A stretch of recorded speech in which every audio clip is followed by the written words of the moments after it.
मैं ये दावे के साथ क्यों कह पा रहा हूँ कि उसके पास कुछ नहीं है देने के लिए शो को अब, क्योंकि उसने कोई और नया रिश्ता नहीं बनाया था।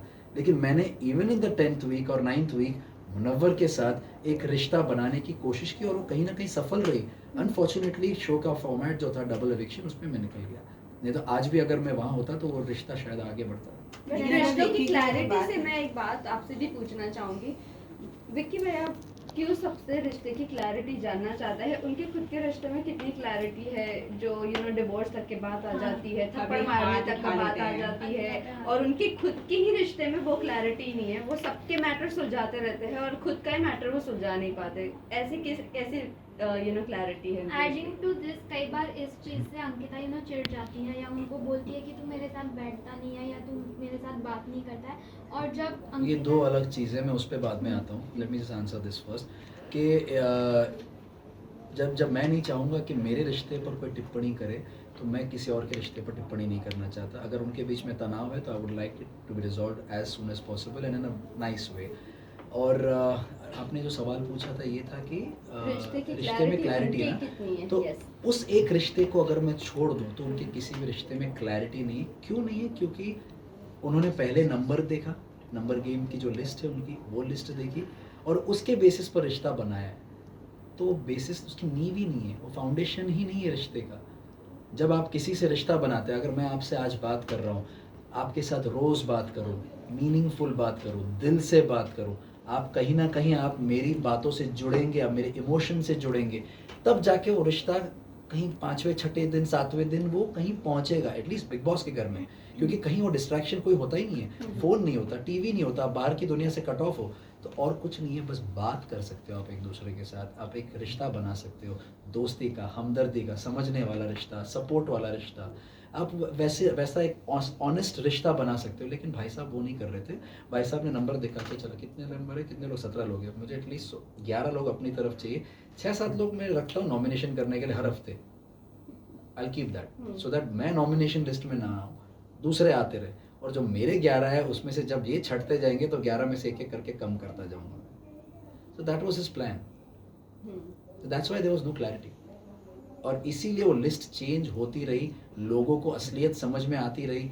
उनको जब कॉल आउट किया मैंने, बिग बॉस ने, और अलग अलग टास्क में उनकी असलियत सामने आई, तब जाके लोग एक एक करके उस लिस्ट में से हटते रहे, क्योंकि कोई भी पेट प्रोजेक्ट नहीं बनना चाहता किसी का।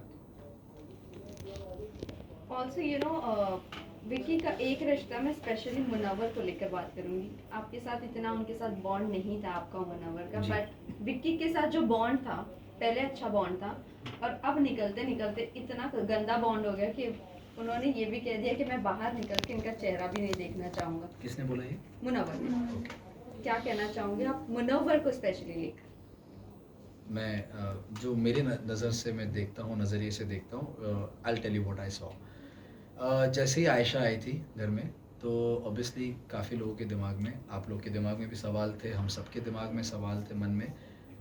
But unlike others and specially Vicky, मैंने मुनव्वर और आयशा दोनों से यही चीज़ कही थी।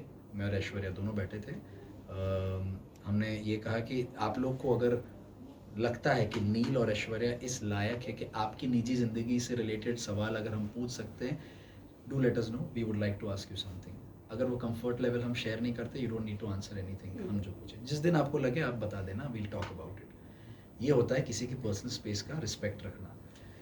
पर विक्की भैया being his very good friend, very good friend, वो हर कोने में जाकर, जैसे रिंकू जी को पकड़कर या मनारा को पकड़कर या ईशा से बात करके या समर्थ से बात करते हुए, रात के टाइम पे चलते हुए, हर एक जन से जाकर, या फॉर दैट मैटर मेरे और ऐश्वर्या के साथ वो बात करने को तैयार था, ताकि हर एक कोने में, हर एक कैमरा में ये कैप्चर हो कि मुनव्वर किस तरह का आदमी है।